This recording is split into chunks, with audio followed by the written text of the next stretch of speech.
तर रामकृष्ण हरी मंडळी, आज आपल्या महासती पायदिंडी सोहळ्याचा 10वा दिवस. तर माऊली रात्रीचा मुक्काम आपला पाटेगावमध्ये होता. पाटेगावमध्ये मग आपले प्रभाकर महाराज वडगावकर यांनी लय भारी कीर्तन घेतलं. ते कीर्तनाचं एक मुख्य म्हणजे आपल्याला समर्थ नावाचा जो अर्थ आहे ना, तो मला जीवनात पहिल्यांदा त्या महाराजांनी एवढा भारी सांगितला ना, तो आपल्याला लयच आवडला.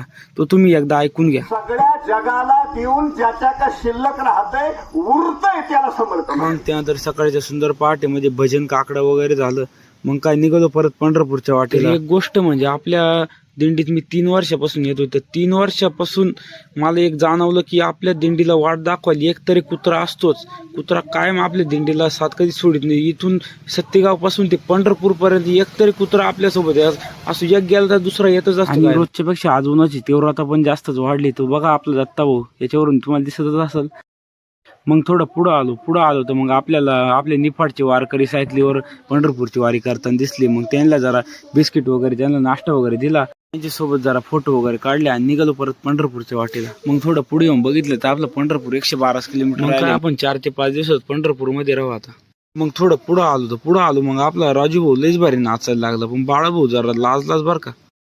मग तिथून पुढं आपण चापडगावमध्ये आलो. चापडगावमध्ये आले असं समजलं की आपल्या अहिल्याबाई होळकर यांचा जन्म इथंच चोंडी येथे झाला. हे आपल्याला काय आधी माहित नव्हतं, हे मला आज समजलं. हे तुम्हाला आधी माहित असेल तर कमेंट मध्ये नक्की सांगा. मग आपण चापडगावमध्ये जेवण वगैरे केलं. मग तिथं आपल्या राजूभाऊनं सगळ्यात भारी पत्तरवाड्या वगैरे उचलण्याची सेवा वगैरे केली आणि तिथं जेवण वगैरे केले नाही. आपले वारकरी निघाले ना बांधणं.